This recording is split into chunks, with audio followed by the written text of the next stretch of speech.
forget my sorrow. My joy is in Christ. 'Cause when I'm with you, I come alive. My days full of color, I dance through the night. When I see you move, I follow your lead. My eyes are on you, and yours are on me. You give me joy. You give me joy. You give me joy. You give me joy. Send me your message. Send me your message. Your grace was the cure. In you I'm victorious, yeah. My future's secure. 'Cause when I'm with you, it's when I'm with you, I come alive. My days full of color, I dance through the night. When I see you move, I follow you lead. Yeah. My eyes are on you, and yours. 'Cause when I'm with you, Lord, I come alive, yeah. Dance through the night. When I see you move, I follow you lead. My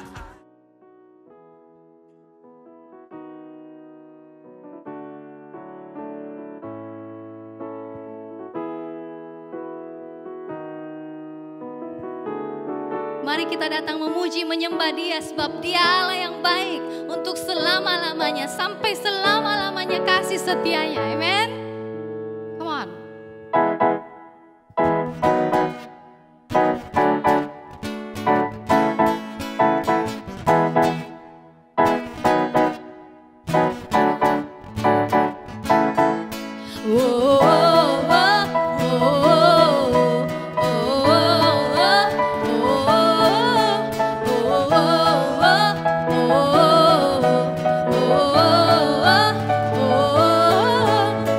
Tuhan kau baik dan belas kasihamu selamanya. Tuhan kau baik dan belas kasihamu selamanya. Katakan, Tuhan Kau baik. Tuhan kau baik dan belas kasihamu selamanya. Tuhan Kau baik. Tuhan kau baik dan belas kasihamu selamanya. Setiap bangsa dan setiap lidah, generasi ke generasi ku sembahkan. Haleluya, haleluya, ku sembah Kau, sebab Kau Tuhan. Oh yeah, Ku sembah kau. haleluya, Haleluya. haleluya, ku sembah Kau, sebab Kau Tuhan, sebab Kau baik. Amen, Dia baik. Katakan, Tuhan kau baik dan belas kasihamu selamanya. Dia baik. Tuhan kau baik dan belas kasihamu selamanya. Setiap bangsa dan setiap lidah, generasi ke generasi ku sembahkan. Haleluya, haleluya, ku sembah Kau, sebab Kau Tuhan. Oh yeah, Ku sembah kau. haleluya, Haleluya. haleluya, ku sembah Kau, sebab Kau Tuhan, sebab Kau baik. Kau Tuhan, Kau Tuhan, Kau Tuhan, baik, baik.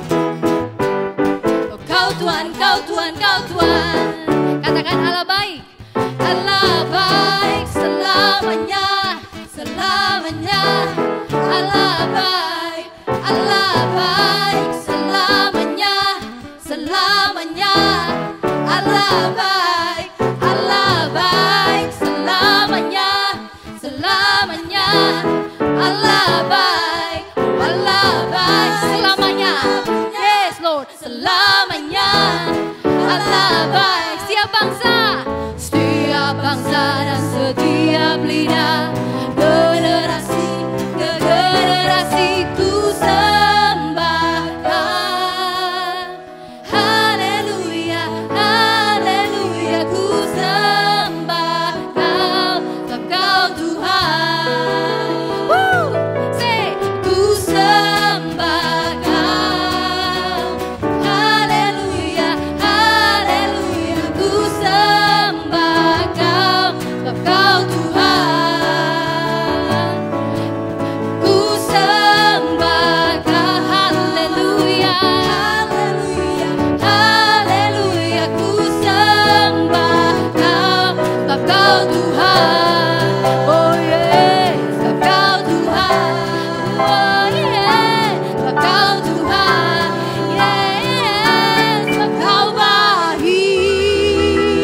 baik. Oh Tuhanku, Kau baik. Dulu, sekarang, sampai selama-lamanya. Setiap bangsa, setiap generasi memuji dan memuliakan nama Engkau sebab Engkau baik. Terima kasih. Terima kasih Raja segala raja yang mau datang bagi kami semua.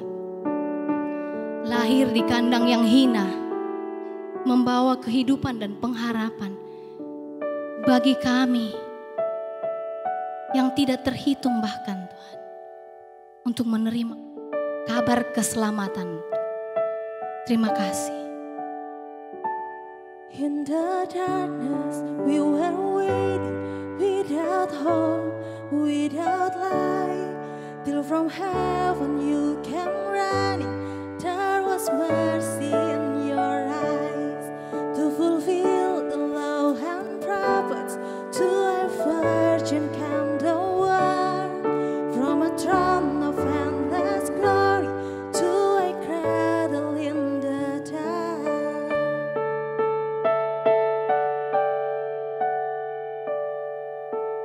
Praise the Father, praise the Son,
praise you, Holy Spirit.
Puji Engkau,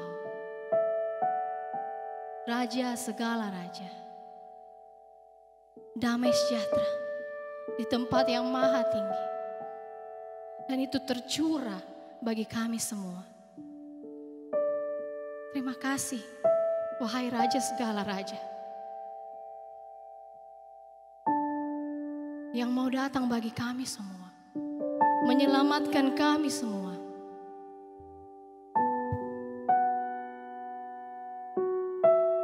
Siapakah kami ini?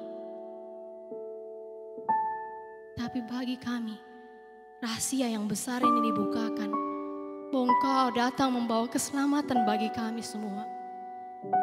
Siapapun kami, apapun latar belakang kami, Kau mati menebus kami semua. Kau lahir, Kau mati bagi kami semua.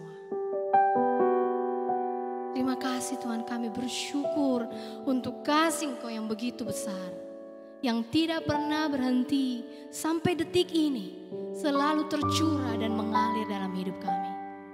Tidak ada alasan bagi kami untuk berhenti memuji Engkau. Tidak ada alasan bagi kami Tuhan untuk stop menghormati Engkau. Tapi seumur hidup kami, sampai putih rambut kami memuji Engkau. Kami menyembah Engkau, Tuhan dan Raja kami. Terima kasih Tuhan, kami bersyukur segala kemuliaan, segala hormat dan kejayaan hanya milik Engkau. Dalam nama Yesus kami berdoa. Amin.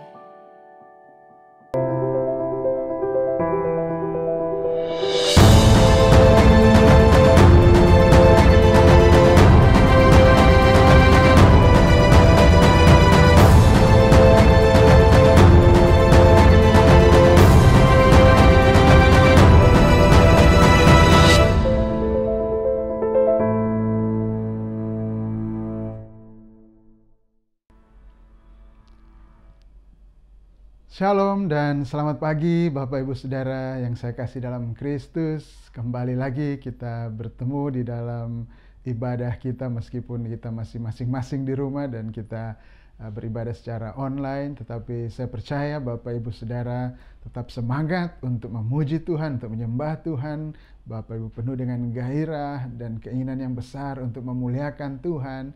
Dan kita sudah sama-sama memuliakan Tuhan dengan nyanyian kita, dengan lagu pujian, penyembahan kita kepada Dia. Dan sekarang kita mau mendengar dari Tuhan tentang kebenaran-kebenaran dari Tuhan kepada kita. Dan kita masih di dalam seri firman Tuhan tentang supremasi Kristus, tentang nilai Kristus yang begitu tinggi, yang jauh lebih tinggi dari apapun juga. Dan Bapak Ibu Saudara, kenapa kita mau terus menerus ya, sudah berapa minggu ini, sudah minggu ke-7 kita berbicara tentang supremasi Kristus. Dan saya ingatkan kembali, kenapa kita mempelajari ini, kenapa kita mau memandang kepada Kristus dan melihat nilainya terus. Karena ada begitu banyak yang berusaha untuk menipu kita. iblis adalah raja penipu. Senjata utamanya adalah tipuan dan dia memakai begitu banyak hal untuk menipu kita. Dan bagaimana penipuannya adalah untuk menggantikan sesuatu yang sangat bernilai dengan yang tidak bernilai, dengan yang kurang bernilai. Dia berusaha untuk menggantikan Kristus yang nilainya tidak terhingga itu dengan hal-hal yang lain. Yang sebenarnya nilainya jauh di bawah Kristus, tapi dia menipu kita untuk seolah-olah membuat hal-hal itu kelihatan begitu bernilai melebihi Kristus. Nah, ini yang kita tidak mau terjadi dalam kehidupan kita. Kita tidak mau termakan oleh tipu daya si jahat, karena itu kita ingin terus memandang Kristus yang sesungguhnya. Nilai dia yang begitu mulia itu. Kita ingin membombardir diri kita dengan semua itu. Pikiran kita, hati kita dengan semuanya itu. Dan ya, seperti kita sudah dengarkan beberapa minggu terakhir ini, bahwa Kristus jauh lebih tinggi daripada malaikat, dia jauh lebih tinggi dari Adam, dia jauh lebih tinggi dari Musa, dia jauh lebih tinggi dari Yosua, dia jauh lebih tinggi dari Harun, dia jauh lebih tinggi dari Abraham, dan tidak ada satupun yang bisa menyamai Kristus. Dan saudara, hal yang paling buruk yang terjadi dalam kehidupan kita adalah kalau kita tertipu sehingga kita menggantikan atau menukar Kristus dengan hal-hal yang lain. Kita mungkin pernah mengalami apa yang namanya tertipu. Ya saudara, kita bayangkan ya, kalau kita punya satu barang yang berharga, ya taruhlah mungkin berlian atau bola emas, ya, dan itu begitu berharga, begitu mahal harganya, dan kemudian barang itu mungkin kita taruh di anak kita sebagai perhiasan untuk anak kita, dan kemudian ada orang yang menipu anak kita dengan iming-iming kelereng yang kelihatan begitu mengkilat, begitu enak dipandang, dan dia menawarkan kelereng itu kepada anak kita untuk ditukar dengan berlian atau dengan bola emas yang kita berikan kepada anak kita itu. Betapa ruginya kita, betapa marahnya kita ketika kita tertipu dengan hal yang seperti itu. Dan saudara, itu tidak seberapa. Itu hanya masalah harta dunia ini yang tidak menentukan kehidupan kita. Tetapi kalau masalah Kristus, kalau kita tertipu, di mana kita menukar Kristus dengan sesuatu yang lain, kita menaruh sesuatu yang lain di tempat Kristus yang bukan tempatnya sebenarnya. Kita bisa menaruh apapun itu. Kita bisa taruh uang di tempat yang tertinggi itu, yang harusnya menjadi milik Kristus. Kita bisa taruh jabatan mungkin. Kita bisa taruh keangkuhan, harga diri, kebanggaan kita untuk hal-hal apapun yang lain selain daripada Kristus. Dan bahaya yang paling utama adalah kita menaruh diri kita di tempat Kristus, dan kita tidak mau itu terjadi. Kita tidak mau tertipu dengan itu, karena itu akibatnya fatal. Ketika kita menukar tempat Kristus dengan sesuatu yang lain, itu fatal akibatnya. Kita bukan hanya mengalami kerugian material, tapi ini masalah hidup kekal, ini masalah hidup mati yang kekal ketika kita tidak menempatkan Kristus di tempatnya yang sesungguhnya. Kalau kita menukar Kristus dengan sesuatu yang lain. Nah, karena itu kita bersemangat untuk terus memandang kepada Kristus, untuk melihat keagungan Kristus, nilainya yang tidak terbatas itu, supaya hati kita, pikiran kita dibombardir dengan kebenaran-kebenaran itu, sehingga kita tidak mudah tertipu. Jadi mari kita lanjutkan seri kita pada hari ini. Kita ada di dalam Ibrani pasal 9. Bapak Ibu Saudara boleh membuka Alkitab Bapak Ibu Saudara, atau bisa membaca di dalam layar kaca Bapak Ibu Saudara sekalian. Ibrani pasal 9. Kita mulai dari ayat 1. Memang perjanjian yang pertama juga mempunyai peraturan-peraturan untuk ibadah dan untuk tempat kudus buatan tangan manusia. Sebab ada dipersiapkan suatu kemah, yaitu bagian yang paling depan, dan di situ terdapat kaki dian dan meja dengan roti sajian. Bagian ini disebut tempat yang maha kudus. Di belakang tirai yang kedua terdapat suatu kemah lagi yang disebut tempat yang maha kudus. Di situ terdapat mezbah pembakaran ukupan dari emas dan tabut perjanjian yang seluruhnya disalut dengan emas. Di dalam tabut perjanjian itu tersimpan buli-buli emas berisi mana, tongkat Harun yang pernah bertunas, dan loh-loh batu yang bertuliskan perjanjian. Dan di atasnya kedua kerup kemuliaan yang menaungi tutup pendamaian. Tapi hal ini tidak dapat kita bicarakan secara terperinci sekarang. Demikianlah caranya tempat yang kudus itu diatur. Maka imam-imam senantiasa masuk ke dalam kemah yang paling depan itu untuk melakukan ibadah mereka. Tetapi ke dalam kemah yang kedua hanya imam besar saja yang masuk sekali setahun, dan harus dengan darah yang ia persembahkan karena dirinya sendiri dan karena pelanggaran-pelanggaran yang dibuat oleh umatnya dengan tidak sadar. Dengan ini Roh Kudus menyatakan bahwa jalan ke tempat yang kudus itu belum terbuka selama kemah yang pertama itu masih ada. Itu adalah kiasan masa sekarang. Sesuai dengan itu dipersembahkan korban dan persembahan yang tidak dapat menyempurnakan mereka yang mempersembahkannya menurut hati nurani mereka. Karena semuanya itu di samping makanan, minuman, dan berbagai macam pembasuhan hanyalah peraturan-peraturan untuk hidup insani yang hanya berlaku sampai tibanya waktu pembaharuan. Tetapi Kristus telah datang sebagai imam besar untuk hal-hal baik yang akan datang. Ia telah melintasi kemah yang lebih besar dan yang lebih sempurna, yang bukan dibuat oleh tangan manusia, artinya yang tidak termasuk ciptaan ini. Dan ia telah masuk satu kali untuk selama-lamanya ke dalam tempat yang kudus, bukan dengan membawa darah domba jantan dan darah anak lembu, tetapi dengan membawa darahnya sendiri. Dan dengan itu ia telah mendapat kelepasan yang kekal. Sebab jika darah domba jantan dan darah lembu jantan dan percikan abu lembu muda menguduskan mereka yang najis sehingga mereka disucikan secara lahiriah, betapa lebihnya darah Kristus yang oleh Roh yang kekal telah mempersembahkan dirinya sendiri kepada Allah sebagai persembahan yang tak bercacat, akan menyucikan hati nurani kita dari perbuatan-perbuatan yang sia-sia, supaya kita dapat beribadah kepada Allah yang hidup. Karena itu, ia adalah pengantara dari suatu perjanjian yang baru, supaya mereka yang telah terpanggil dapat menerima bagian kekal yang dijanjikan. Sebab ia telah mati untuk menebus pelanggaran-pelanggaran yang telah dilakukan selama perjanjian yang pertama. Sebab di mana ada wasiat, di situ harus diberitakan tentang kematian pembuat wasiat itu.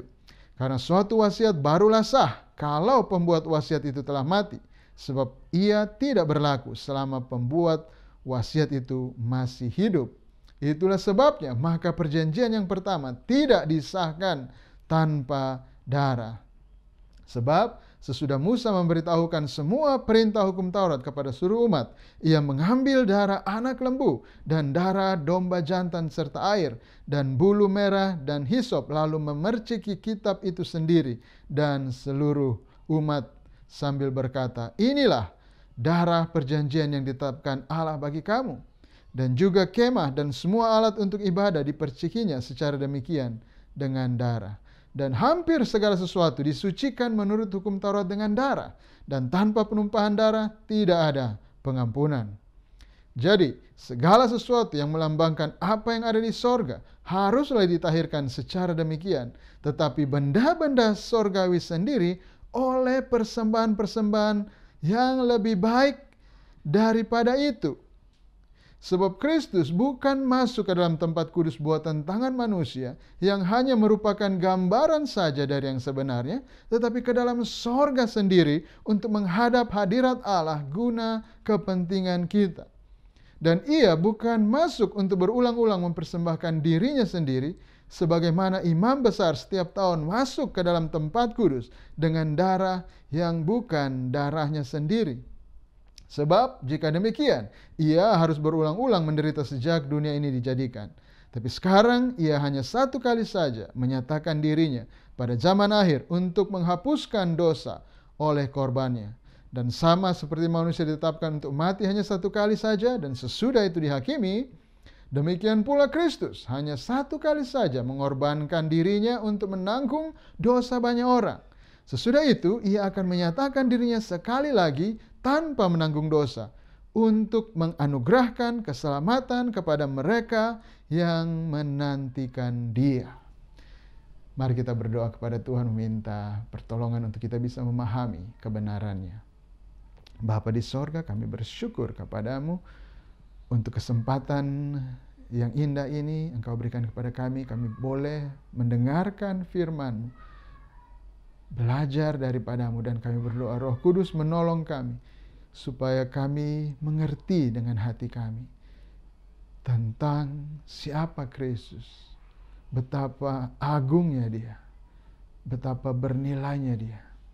Dan tulis itu dalam hati kami ya Roh Kudus, supaya nyata di dalam kehidupan kami sehari-hari. Seperti sebagaimana Kristus bernilai, hidup kami pun mencerminkan nilai Kristus yang tidak terhingga itu. Tolong kami Roh Kudus, di dalam nama Yesus Kristus kami berdoa. Amin. Baik, Bapak Ibu, hari ini kita akan berbicara tentang supremasi Kristus, yaitu bahwa Kristus adalah korban yang jauh lebih baik dari ayat yang barusan kita baca tadi. Ya, kita lihat bahwa pertama kita mesti lihat di dalam kehidupan kita ada mengenai korban ini ya. Kenapa kita berbicara tentang korban ini? Ini berbicara tentang masalah terbesar kita. Ya, masalah paling mendasar dari umat manusia adalah apa? Dosa. Karena dosa adalah pemberontakan kita kepada Tuhan, permusuhan kita dengan Tuhan.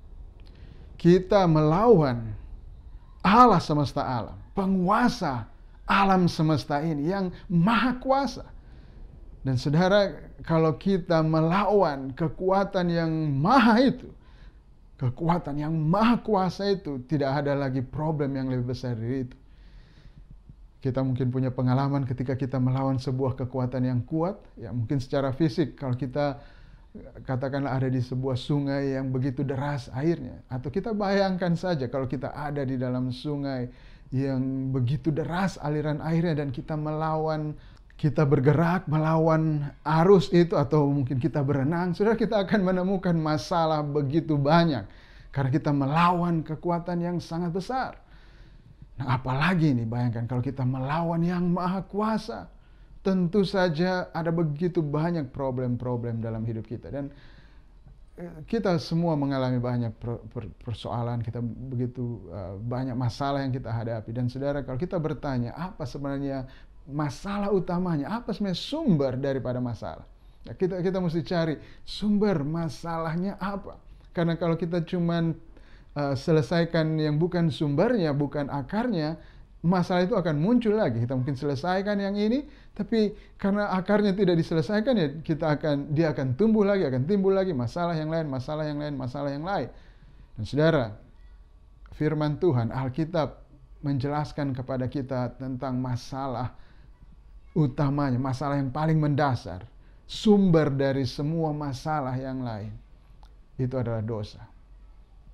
Kita ingat cerita nenek moyang kita Adam dan Hawa.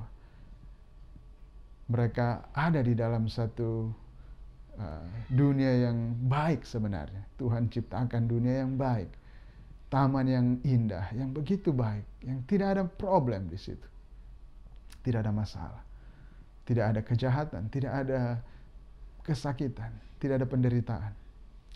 Namun karena mereka menentang Tuhan, karena mereka berdosa kepada Tuhan, dari situ timbul segala macam masalah yang lain. Jadi kita lihat bahwa masalah paling mendasar dari umat manusia adalah dosa. Dan dari hal ini timbul segala macam masalah lainnya. Dan saudara mungkin bertanya, kenapa sih hanya masalah kecil itu membuat semua masalah begitu besar? Saudara, kalau kita menyakiti seekor anjing ya. Kalau saudara mungkin menyakiti anjing tetangga saudara, itu sebuah masalah. Atau bahkan saudara bunuh, saudara bikin masakan itu anjing tetangga saudara, itu mungkin akan ada sebuah masalah buat saudara. Tapi itu gampang sekali untuk diselesaikan, tidak seberapa. Mungkin ganti rugi 200.000, 300.000 sudah selesai. Tapi kalau saudara mungkin tidak perlu membunuh anak tetangga saudara, tapi saudara mungkin melukai saja sedikit, saudara mungkin berkata-kata kasar saja, menghina anak tetangga saudara. Wah, itu tidak bisa diselesaikan hanya dengan uang 100-200.000. Nah, bayangkan kalau kita berdosa terhadap Tuhan yang jauh lebih tinggi nilainya dibandingkan kalau kita bayangkan tadi antara anjing dan manusia. Jelas ada perbedaan nilai. Itu sebabnya perlakuan yang tidak begitu menyakitkan bagi manusia dibandingkan apa yang sangat menyakitkan bagi anjing. Tetap saja masalah lebih besar adalah perlakuan yang tidak begitu menyakitkan terhadap manusia, karena nilai manusia lebih tinggi daripada anjing. Bayangkan Tuhan yang nilainya jauh lebih tinggi daripada manusia. Dia adalah pencipta dan kita semua anak ciptaan. Kalau kita menyinggung dia, kalau kita melawan dia, mungkin kita bilang, cuman sedikit. Tapi itu adalah problem yang sangat besar. Karena nilainya yang tidak terhingga itu. Dan inilah yang menjadi sumber dari semua permasalahan kita. Akibat dosa adalah kematian. Dan ini adalah sebuah tragedi yang tidak satupun dari kita inginkan hal itu. Dan bukan hanya masalah kematian fisik. Kematian fisik itu hanyalah perumpamaan dari kematian yang sesungguhnya. Kematian kekal yang berada di bawah murka Allah selama-lamanya di neraka. Dan kita tidak inginkan itu. Kita melawan yang maha kuasa. Bukan hanya dia berkuasa membunuh tubuh kita, tapi dia juga berkuasa membunuh jiwa kita, melemparkan kita ke dalam neraka di bawah murkanya selama-lamanya. Dan saudara, kita tidak mau itu terjadi dalam kehidupan kita, dan kita berusaha untuk mencari jalan. Atau mungkin kita tidak peduli dengan itu, tapi bagaimanapun juga ini adalah masalah yang harus kita hadapi kenyataannya. Dan mungkin kita tidak pusing dengan itu, tapi kenyataannya kita adalah bahaya yang besar. Kita adalah masalah yang besar karena kita berdosa kepada Tuhan. Tapi Tuhan baik. Dia memberikan kepada kita jalan keluar. Dia, walaupun mungkin kita tidak mencari jalan keluar dari masalah kita itu, tapi Tuhan tahu itu masalah kita. Dan dia memberitahukan kepada kita, hey, itu masalah besar. Dan dia memberikan kita jalan keluarnya. Bagaimana? Allah menetapkan penyelesaian masalah dosa kita, yaitu dengan korban. Di Ibrani pasal 9 ayat 22, kita baca tadi, dan hampir segala sesuatu disucikan menurut hukum Taurat dengan darah. Dan tanpa penumpahan darah, tidak ada pengampunan. Allah menetapkan satu penyelesaian terhadap masalah dosa kita itu, masalah kita dengan dia, yaitu dengan korban. Ini kita lihat di dalam hukum Taurat, di situ digambarkan begitu gamblang, ada begitu banyak korban-korban yang harus dipersembahkan oleh umat Israel sebagai solusi akan masalah utama ini, mengenai dosa ini. Dan saudara, kenapa harus korban?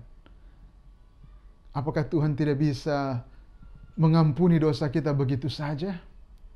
Kan dia Allah semesta alam yang maha kuasa. Saudara, kita mesti ingat, Allah itu Allah yang adil. Itu adalah karakternya dia. Dan dia tidak bisa bertindak melawan dirinya yang adil. Dia memang Allah yang adil. Dan Allah yang adil tidak bisa menyembunyikan kesalahan-kesalahan itu, dosa-dosa itu, seolah-olah itu tidak penting, tidak pernah terjadi. semua kesalahan-kesalahan, semua kejahatan, semua kriminal seperti kotoran yang hanya disapu di bawah karpet dan pura-pura tidak kelihatan. Ya, sepertinya tidak ada kotoran di situ, bersih semuanya. Tidak bisa seperti itu. Dia adalah Allah yang adil, Allah yang jujur, Allah yang benar, yang tidak bisa menipu, tidak bisa curang. Dia akan bertindak dengan adil, dia akan menghakimi dengan adil. Dan karena itu dia membuat sebuah solusi atas masalah besar kita ini. Kita yang adalah seorang kriminal di hadapannya. Di satu sisi kita harus diadili dengan adil, setiap kriminal harus dihukum. Tapi di sisi lain dia tidak menginginkan kita binasa, jatuh dalam penghukuman kekal kita. Dan karena itu dia menetapkan satu penyelesaian atas semuanya itu. Yaitu harus ada korban pengganti. Untuk menggantikan tempat kita. Tempat kita sebagai seorang kriminal yang harus dihukum. Harus ada korban pengganti. Yang menanggung dosa kita. Dan murka Allah yang harus dicurahkan kepada kita. Dan saudara, itu adalah keadilan Allah. Itu adalah solusi dari Allah. Keadilan dan kasih-Nya bertemu di sini. Korban. Nah, tapi korban apa yang cukup, yang memadai, yang punya kekuatan, yang nilainya sepadan dengan apa yang sudah kita buat, dengan kesalahan yang sudah kita buat, dengan kerugian yang sudah kita buat. Ada pembayaran apa, nilai bagaimana yang sanggup untuk menggantikan kita? Korban apa yang nilainya cukup untuk memuaskan keadilan Allah ini? Nah, ini yang kita lihat. Bahwa ada perbandingan diperlihatkan antara korban-korban di dalam sistem hukum Taurat dalam Perjanjian Lama itu dengan korban dari Kristus sendiri. Dan hari ini kita akan lihat bahwa korban dari Kristus itu adalah jauh lebih baik, jauh lebih bernilai daripada korban-korban yang dipersembahkan menurut hukum Taurat. Mari kita lihat ayat yang kita baca tadi menjelaskan tentang semuanya itu. Bahwa korban Kristus lebih baik dari korban-korban hukum Taurat. Yang pertama kita lihat bahwa korban-korban dalam hukum Taurat hanyalah bayangan. Sedangkan Kristus, korbannya adalah hakikatnya. Kita bisa baca di pasal 9 ayat 1 dan 9a. Di situ dikatakan, memang perjanjian yang pertama juga mempunyai peraturan-peraturan. Ya, perjanjian pertama ini menurut hukum Taurat ya. Juga mempunyai peraturan-peraturan untuk ibadah dan untuk tempat kudus buatan tangan manusia. Ini peraturan-peraturan dalam hukum Taurat itu adalah di dalam tempat kudus yang digambarkan dari ayat 1 sampai ayat 9 tadi adalah tempat kudus yang dibuat oleh manusia, oleh tangan manusia. Menurut gambar yang diperlihatkan oleh Tuhan. Menurut apa yang ada di sorga sana. Dan ayat 9a mengatakan itu adalah kiasan masa sekarang. Itu adalah hanya kiasan. Apa yang ada dalam hukum Taurat. Ayat di pasal 10 Ibrani ayat 1a dikatakan di dalam hukum Taurat hanya terdapat bayangan saja dari keselamatan yang akan datang dan bukan hakikat dari keselamatan itu sendiri. Tetapi ayat 9 pasal 9 ayat 11 Ibrani, tetapi Kristus telah datang sebagai imam besar untuk hal-hal yang baik yang akan datang. Ia telah melintasi apa? Kemah yang lebih besar dan yang lebih sempurna yang bukan dibuat oleh tangan manusia. Kalau hukum Taurat tadi, kemah, peraturan-peraturan di dalam kemah apa itu? Kemah yang dibuat oleh tangan manusia. Tapi Kristus melintasi apa? Kemah yang bukan dibuat oleh tangan manusia. Artinya yang tidak termasuk ciptaan ini. Artinya apa itu? Ya memang tempat kudusnya Allah, tempat tinggalnya Allah yang sesungguhnya, yang adalah hakikatnya, bukan sekadar pencontohan, bukan sekadar bayangan.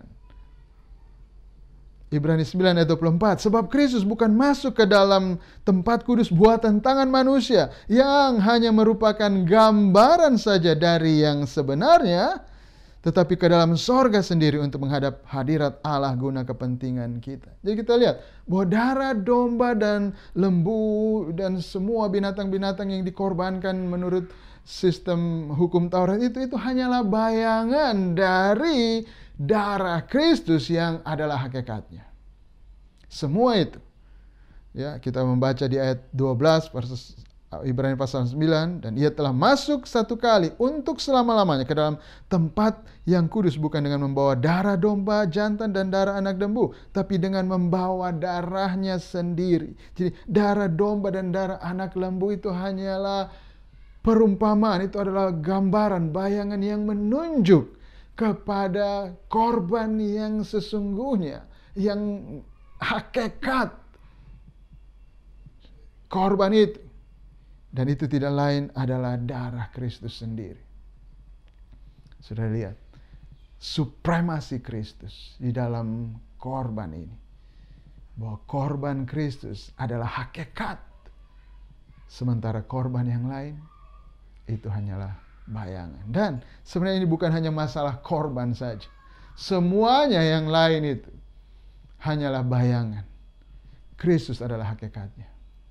Saudara, kalau saudara mungkin menikmati hal-hal yang indah di dunia ini, saudara menikmati gunung yang indah, taman yang indah, laut yang luar biasa mengagumkan, alam semesta, kalau saudara melihat ke langit pada waktu malam yang bertaburan bintang begitu luas, begitu besar, saudara, itu semuanya adalah bayangan dari Kristus, keindahan Kristus, kebesaran Kristus, kemegahan Kristus.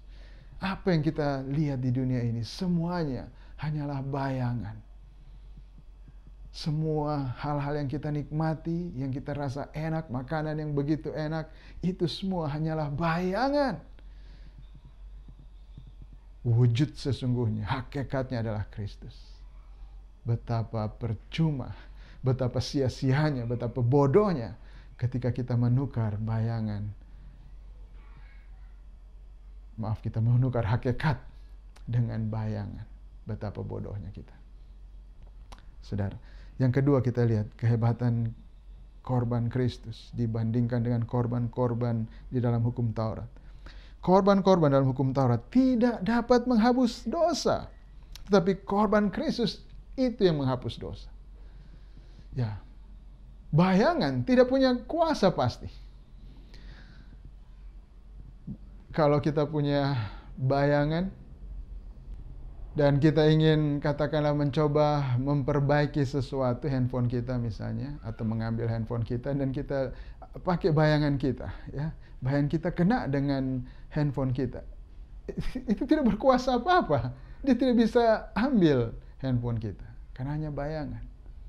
Nah, ini Alkitab kita mengatakan, Ibrani pasal 9 ayat 9, tentang korban-korban menurut sistem hukum Taurat yang adalah bayangan itu adalah kiasan masa sekarang, ya. Sesuai dengan itu dipersembahkan korban dan persembahan yang tidak dapat menyempurnakan mereka yang mempersembahkannya menurut hati nurani manusia.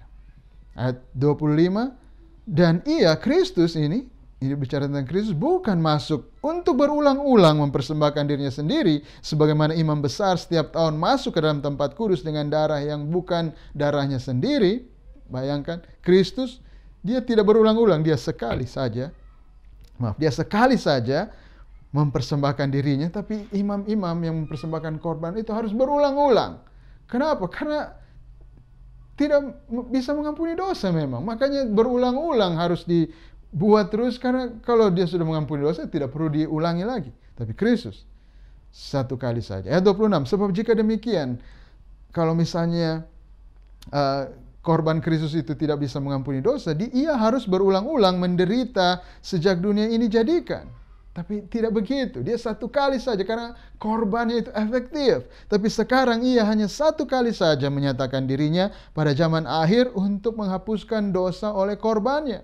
Dan sama seperti manusia ditetapkan untuk mati hanya satu kali saja dan sesudah itu dihakimi, demikian pula Kristus hanya satu kali saja mengorbankan dirinya untuk menanggung dosa banyak orang. Sesudah itu ia akan menyatakan dirinya sekali lagi tanpa menanggung dosa untuk menganugerahkan keselamatan kepada mereka yang menantikan dia. Kita lihat lagi di Ibrani 10 ayat 1b. Karena itu dengan korban yang sama, ini bicara tentang korban di dalam hukum Taurat, yang setiap tahun terus-menerus dipersembahkan, hukum Taurat tidak mungkin menyempurnakan mereka yang datang mengambil bagian di dalamnya. Ayat 2, pasal 10, sebab jika hal itu mungkin, pasti orang tidak mempersembahkan korban lagi. Sebab mereka yang melakukan ibadah itu tidak sadar lagi akan dosa setelah disucikan sekali untuk selama-lamanya. Tetapi justru oleh korban-korban itu setiap tahun orang diperingatkan akan adanya dosa. Sebab tidak mungkin, sekali lagi, tidak mungkin darah lembu jantan atau darah domba jantan menghapuskan dosa. Ayat 5, karena itu ketika ia masuk ke dunia, ia berkata, korban dan persembahan tidak engkau kehendaki, tapi engkau telah menyediakan tubuh bagiku. Kepada korban bakaran dan korban penghapus dosa engkau tidak berkenan. Ayat 7, lalu aku berkata, sungguh aku datang, dalam gulungan kitab ada tertulis tentang aku, untuk melakukan kehendakmu, ya Allahku. Di atas ia berkata, korban dan persembahan, korban bakaran dan korban penghapus dosa tidak engkau kehendaki. Dan engkau tidak berkenan kepadanya, meskipun dipersembahkan menurut hukum Taurat. Pasal 10 ayat 9, dan kemudian katanya, sungguh aku datang untuk melakukan kehendakmu. Yang pertama, ia hapuskan, supaya menegakkan yang kedua. Apa yang pertama itu? Korban tadi, yang dipersembahkan menurut hukum Taurat. Dihapuskan supaya menegakkan yang kedua. Apa yang kedua? Ini. Kehendak Allah, melakukan kehendak Allah. Tuhan Allah Bapa menyediakan tubuh bagi Kristus.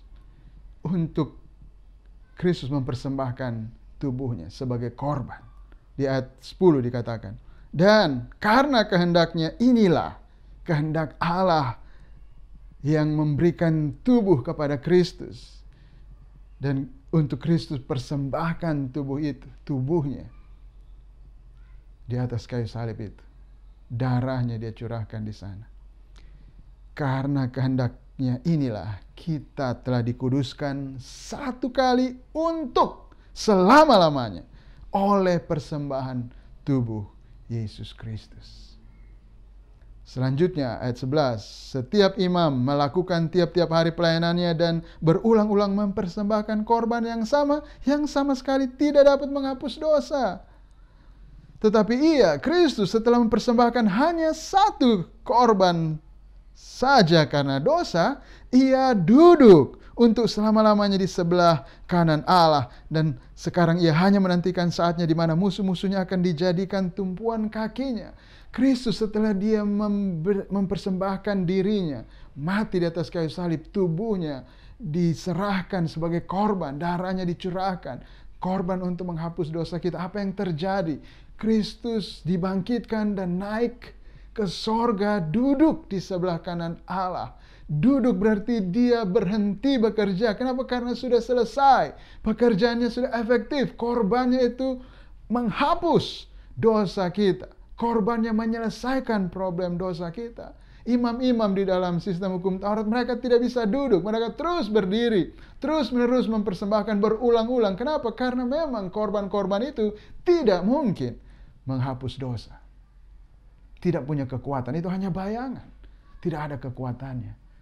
Dia menunjuk kepada hakikatnya. Korban yang sesungguhnya. Orang-orang kudus di dalam perjanjian lama. Mereka yang beriman kepada Tuhan. Dan mereka melakukan korban-korban yang seperti yang diperintahkan dalam hukum Taurat. bagaimana mereka bisa dihapuskan dosanya adalah karena Allah Bapa melihat ke depan kepada korban yang sesungguhnya, yaitu korban Kristus. Ini yang ditarik mundur ke belakang kepada orang kudus zaman perjanjian lama, sehingga mereka menerima pengampunan dosa. Orang-orang seperti Abraham, Musa, Daud, dosa mereka diampuni oleh karena korban Kristus. Orang-orang kudus dalam perjanjian lama, mereka diberikan bayangannya dan mereka beriman kepada Allah. Dan Allah memperhitungkan iman mereka itu seperti mereka beriman kepada korban yang sesungguhnya, hakikatnya yaitu korban Kristus. Ibrani 10 ayat 14 kita baca lagi. Sebab oleh satu korban saja ia telah menyempurnakan untuk selama-lamanya mereka yang ia kuduskan. Dan tentang hal itu Roh Kudus juga memberi kesaksian kepada kita. Ayat 16, sebab setelah ia berfirman, inilah perjanjian yang kuadakan dengan mereka sudah waktu itu, ia berfirman pula, aku akan menaruh hukumku dalam hati mereka dan menuliskannya dalam akal budi mereka, dan aku tidak lagi mengingat-ingat dosa-dosa dan kesalahan mereka. Ayat 18, jadi apabila untuk semuanya itu ada pengampunan, tidak perlu lagi dipersembahkan korban karena dosa. Korban Kristus itu efektif menghapus segala dosa kita. Dan karena itu tidak perlu lagi korban yang lain. Tidak perlu ditambahkan apapun ke dalam korban Kristus. Cukup satu kali saja dia berkorban dan semuanya selesai. Dan saudara, kenapa bisa demikian? Kenapa korban Kristus yang ditetapkan oleh Allah sebagai penyelesaian dari dosa kita? Ingat tadi masalah dosa kita, kalau kita bayangkan sebagai sebuah nilai, sebuah kerugian. Kita berdosa kepada Tuhan, kita membuat satu kerugian yang nilainya tidak terhingga, tidak terbatas nilainya. Karena kita menyinggung, kita merendahkan Allah yang tidak terbatas nilainya itu. Dan karena itu dibutuhkan satu korban yang nilainya juga tidak terbatas. Dan saudara, hanya Kristus yang nilainya tidak terbatas. Kenapa? Karena dia adalah Allah. Sekali lagi, ayat yang baru kita baca tadi membuktikan bahwa Kristus adalah Allah. Karena satu kali saja korbannya, dia bisa menghapus semuanya, dosa-dosa kita yang begitu banyak itu. Kenapa? Karena korbannya itu, pembayarannya itu pun bernilai tidak terbatas. Dan siapa yang punya nilai tidak terbatas selain daripada Allah? Kristus. Yesus Kristus, dia adalah Allah yang menjadi manusia. Dan dia mempersembahkan dirinya sebagai manusia, tubuhnya dan darahnya sebagai korban untuk menghapus dosa-dosa kita. Dan saudara, kalau kita kembali tadi, masalah kita yang terbesar apa? Dosa. Jadi solusi terbesar apa? Adalah bagaimana dosa kita bisa diampuni.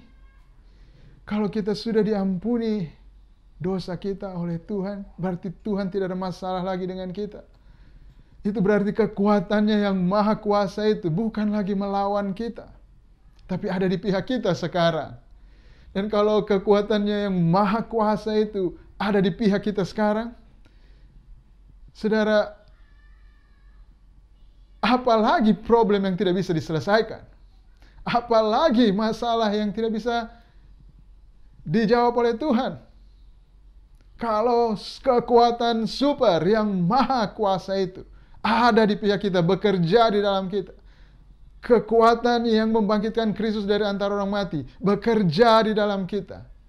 Saudara, apalagi yang kurang? Wow, betapa hebatnya perbuatan Kristus ini di dalam dia mengorbankan dirinya untuk menghapus dosa kita. Ini adalah pencapaian yang paling penting, paling mendasar, yang menjadi sumber dari pencapaian yang lain. Seperti yang dikatakan oleh John Piper, seorang pendeta di Amerika, pencapaian paling mendasar, paling sentral, dan paling esensial dari kematian Kristus adalah penghapusan dosa dan pengalihan murka Allah dari mereka yang ada di dalam Kristus. Pengampunan dosa ini adalah dasar yang di atasnya tersusun semua hal-hal baik yang dicapai oleh Kristus. Kita bisa sebut apapun itu, semuanya ada setelah penghapusan dosa ini. Ketika semua masalah kita dengan Tuhan diselesaikan, maka semua pencapaian-pencapaian lain yang begitu banyak yang dihasilkan oleh kematian Kristus bisa kita nikmati. Karena itu kita jangan mengalihkan perhatian kita dari sini. Karena ini adalah pencapaian yang paling mendasar, bahwa Kristus mengorbankan dirinya untuk menghapus dosa kita. Jangan anggap sepele itu untuk mengalihkan murka Allah dari kita. Jangan anggap sepele itu, karena ini pencapaian yang paling penting yang menjadi sumber dari semua kebaikan-kebaikan yang lain bisa terjadi dalam kehidupan kita. Mari kita syukuri ini selalu ketika kita menyembah Tuhan, selalu ketika kita memuliakan Tuhan, kita selalu ingat, oh Tuhan, terima kasih telah berkorban bagi kami untuk menghapus dosa kami, menyingkirkan murka Allah dari kami, sehingga Allah sekarang ada di pihak kami.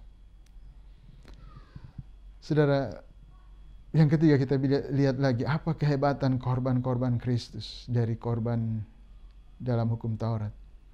Korban-korban dalam hukum Taurat hanya menyucikan secara lahiriah, tapi korban Kristus menyucikan hati nurani. Ibrani pasal 9 ayat 13. Sebab jika darah domba jantan dan darah lembu jantan dan percikan abu lembu muda menguduskan mereka yang najis sehingga mereka disucikan secara lahiriah.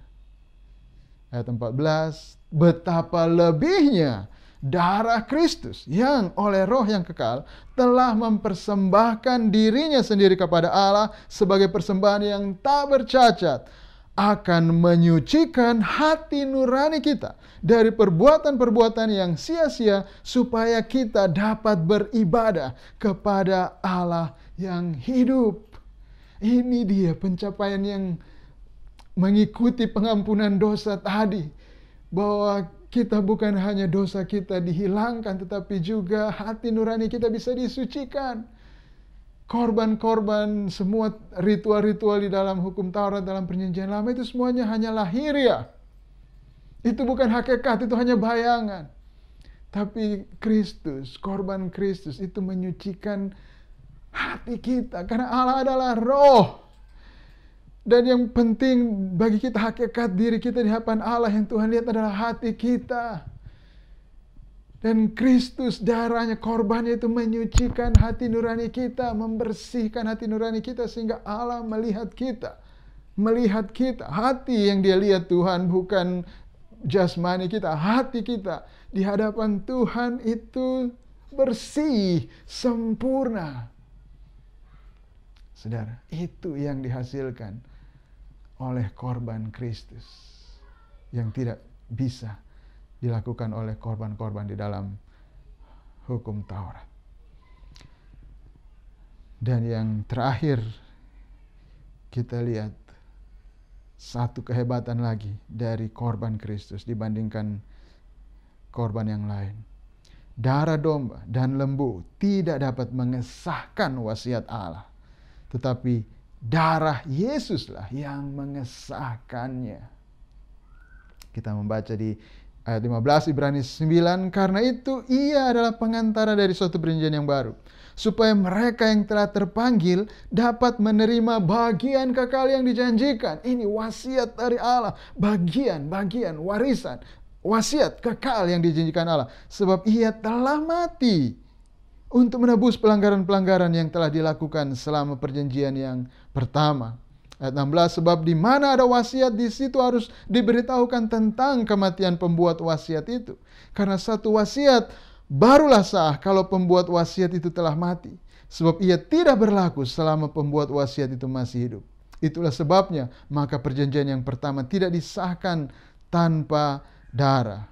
Ayat 19, sebab sesudah Musa memberitahukan semua perintah hukum Taurat kepada seluruh umat, ia mengambil darah anak lembu dan darah domba jantan serta air dan bulu merah dan hisop, lalu merciki kitab itu sendiri dan seluruh umat sambil berkata, inilah darah perjanjian yang ditetapkan Allah bagi kamu. Saudara, sekali lagi, di dalam hukum Taurat hanya bayangan. Darah itu bayangan dari materai perjanjian. Tapi kita tahu perjanjian yang sesungguhnya. Seperti kita dengar 2 minggu lalu, Abraham itu menerima berkat. Tetapi Yesus adalah pemberi berkat. Yesuslah pembuat wasiat. Dia pembuat janji. Abraham penerima janji. Yesus pembuat janji. Dia yang mengadakan wasiat itu. Dan bukan kematian hewan, bukan kematian lembu, domba yang membuat wasiat itu sah, tetapi kematian Kristus. Karena dialah pembuat wasiat itu, dialah yang punya wasiat itu, yang memberikan wasiat itu kepada umatnya. Dan saudara, kita akan menerima bagian yang kekal. Ini apa yang dicapai oleh korban tubuh dan darah Kristus itu. Hal baik lagi yang super. Kita menerima bagian kekal. Kemuliaan yang tidak terhingga. Bapak Ibu Saudara, butuh kekekalan untuk kita menghabiskan warisan itu. Saking kayanya. Seperti yang dikatakan oleh Rasul Paulus dalam dia berdoa untuk jemaat di Efesus. Supaya Tuhan kiranya membuka mata hati kita, supaya mata hati kita terang, supaya kita bisa melihat betapa besar pengharapan bagi kita yang percaya, betapa kayanya bagian yang ditentukan untuk kita yang ada dalam Kristus. Semoga kita bisa melihat ini. Kita tahu nilai Kristus yang tidak terduga itu, supaya kita tidak tertipu dan menukar Kristus dengan sesuatu yang lain. Sayang sekali kalau kita menukarnya. Ya, mari kita lihat apa exhortation dari penulis Ibrani untuk semua yang telah dia sampaikan ini. Nasihat-nasihat untuk kita secara praktis. Kalau kita mengerti tentang supremasi Kristus, bahwa dia adalah korban yang lebih baik, yang sempurna, yang menghapus dosa-dosa kita. Di pasal 10 ayat 22, Ibrani 10 ayat 22. Karena itu, marilah kita menghadap Allah dengan hati yang tulus ikhlas dan keyakinan iman yang teguh, oleh karena hati kita telah dibersihkan dari hati nurani yang jahat dan tubuh kita telah dibasuh dengan air yang murni.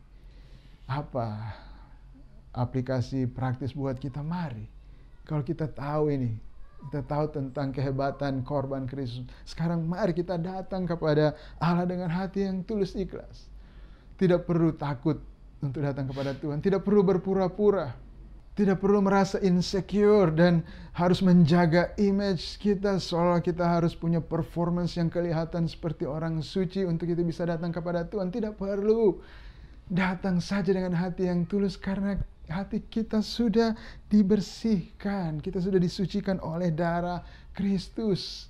Sehingga kita bisa datang dengan penuh keberanian kepada Tuhan. Datang dengan apa adanya, dengan keyakinan yang teguh bahwa kita diterima oleh Tuhan tanpa harus pakai makeup segala macam secara rohani, ya.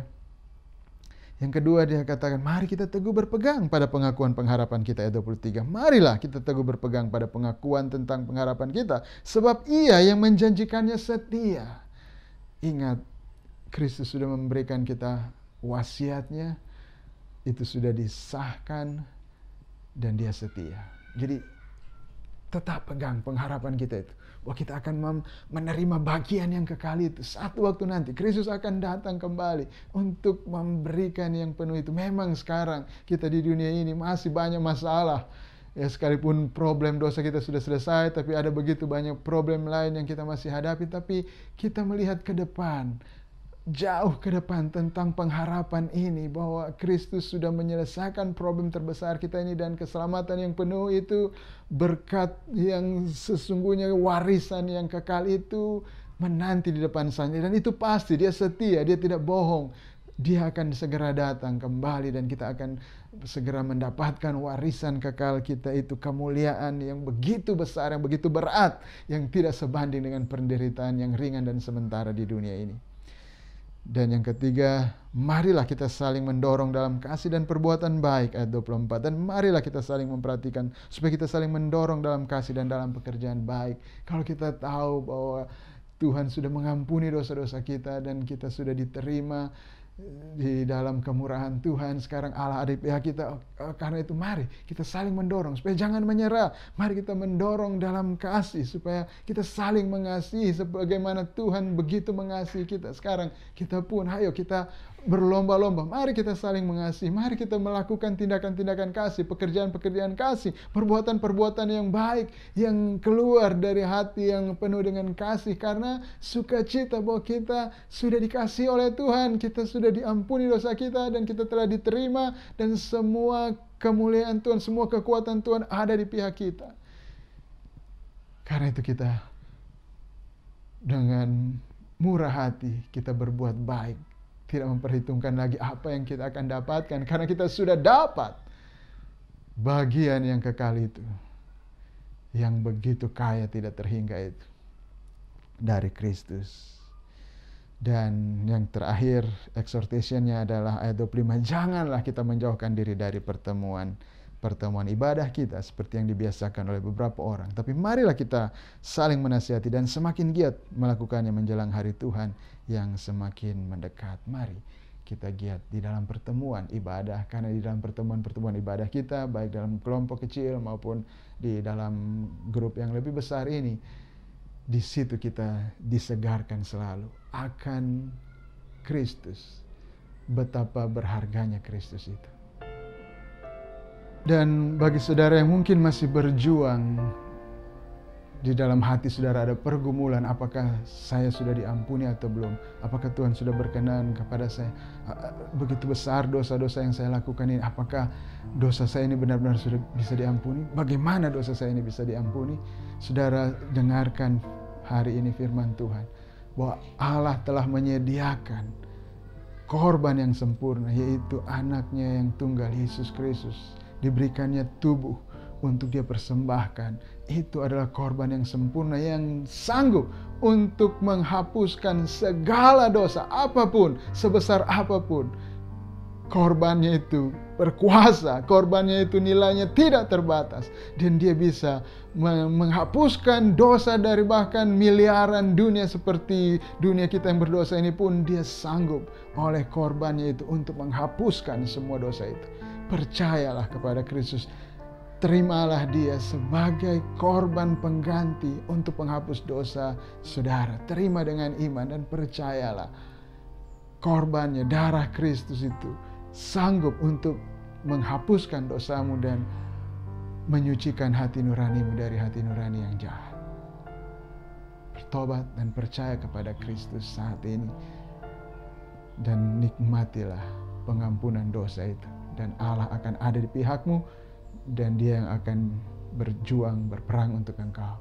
Dia akan senantiasa menyertaimu dan tidak akan membiarkan engkau sendiri, dan engkau tidak perlu takut, engkau tidak perlu khawatir, dan tidak perlu menjadi hamba uang ataupun menjadi orang yang serakah, karena Allah sekarang ada di pihakmu. Dan saudara tidak perlu takut sendirian, tertinggal dan celaka, karena yang Maha Kuasa adalah penyelamat. Mari kita berdoa. Bapa, terima kasih untuk jalan keluar yang Kau sediakan bagi kami, solusi yang Kau berikan kepada kami yang begitu luar biasa. Anak-Mu yang tunggal sendiri, Yesus Kristus Tuhan kami, yang nilainya tidak terhingga itu, yang jauh lebih tinggi dari apapun. Dialah yang telah mengorbankan dirinya sebagai korban penggantian bagi kami, orang berdosa ini, untuk membayar semua dosa kami, untuk menanggung semua murka Allah yang harusnya jatuh ke atas kami. Dia telah mati supaya kami tidak perlu mengalami kematian kekal di neraka selama-lamanya. Tapi supaya kami boleh bangkit dalam hidup yang kekal bersama-sama dengan Engkau Tuhan di sorga, menikmati Engkau yang tidak terbatas itu, keindahan-Mu yang tidak ada habis-habisnya, kasih setia-Mu yang selalu baru setiap hari itu. Sepanjang kekekalan kami senantiasa dipenuhi dengan keheranan, dengan rasa takjub dan sukacita yang besar karena kemuliaan Engkau yang luar biasa itu. Dan Tuhan, kiranya selama kami hidup di dunia ini, Roh Kuduslah yang berkuasa atas kami. Kami menyerahkan hidup kami kepadamu Tuhan. Kami sudah mati dan hidup kami tersembunyi bersama dengan Kristus. Jadilah kehendak-Mu, Roh Kudus, hiduplah di dalam kami, bergeraklah di dalam kami. Jadikan kami umat-Mu sesuai dengan maksud-Mu, yaitu satu umat yang rajin berbuat baik, yang giat melakukan pekerjaan-pekerjaan kasih yang mendatangkan kebaikan-kebaikan bagi orang-orang lain. Roh Kudus, bekerjalah di dalam kami Tuhan. Jauhkan dari kami semua rasa kasihan pada diri sendiri, semua ketamakan, semua kekhawatiran, semua hawa nafsu, segala keegoisan, segala kesombongan. Jauhkan, singkirkan dari hati kami Tuhan. Tapi biar ada kerendahan hati, ada rasa syukur, rasa terima kasih, sukacita, dan ada kemurahan hati yang berlimpah-limpah yang bisa dilihat oleh semua orang. Di dalam nama Yesus Kristus. Amin. Amin. Baik Bapak Ibu Saudara, kita akan memberikan persembahan kita kepada Tuhan. Dan saya percaya bahwa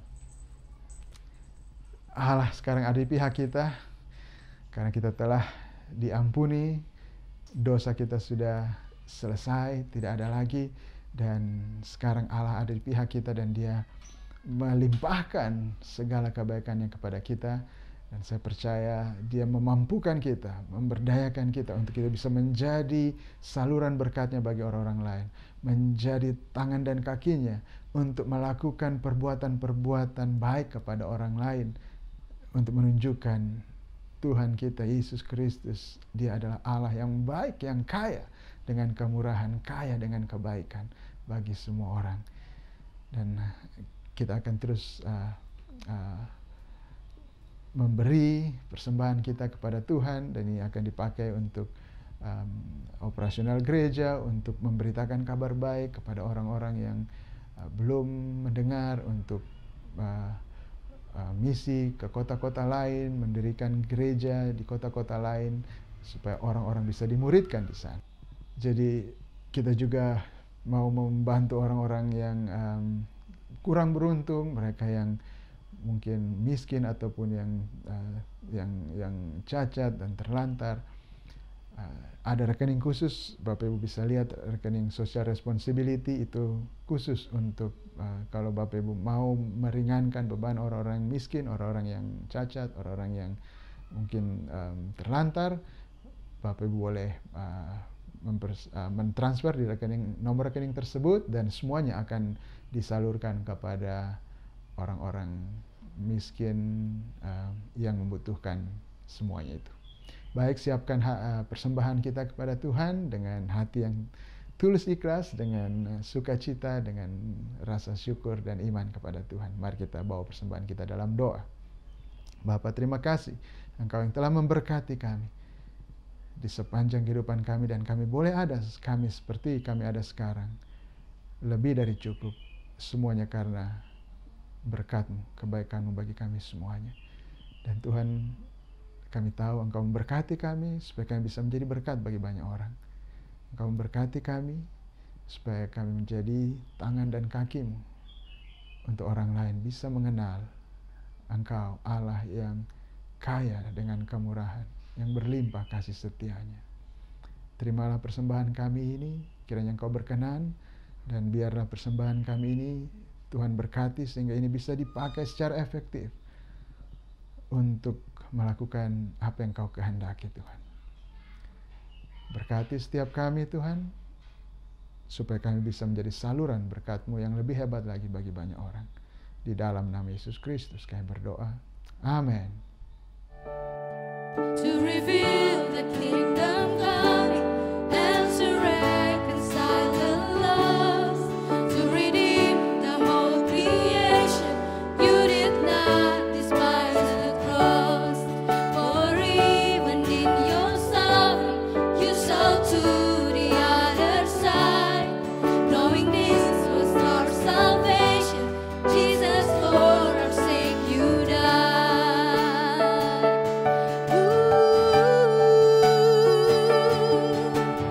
Praise the Father, praise the Son, praise the Spirit, three in one. God of glory, majesty, praise forever to the King of Kings. Bapak Ibu, terimalah berkat Tuhan. Tuhan memberkati engkau dan melindungi engkau. Tuhan menyinari engkau dengan wajah-Nya dan memberi kasih karunia-Nya kepadamu. Tuhan menghadapkan wajah-Nya kepadamu dan memberi engkau damai sejahtera-Nya. Di dalam nama Yesus Kristus. Amin. In the darkness we were waiting, without hope, without light, till from heaven you came running. There was mercy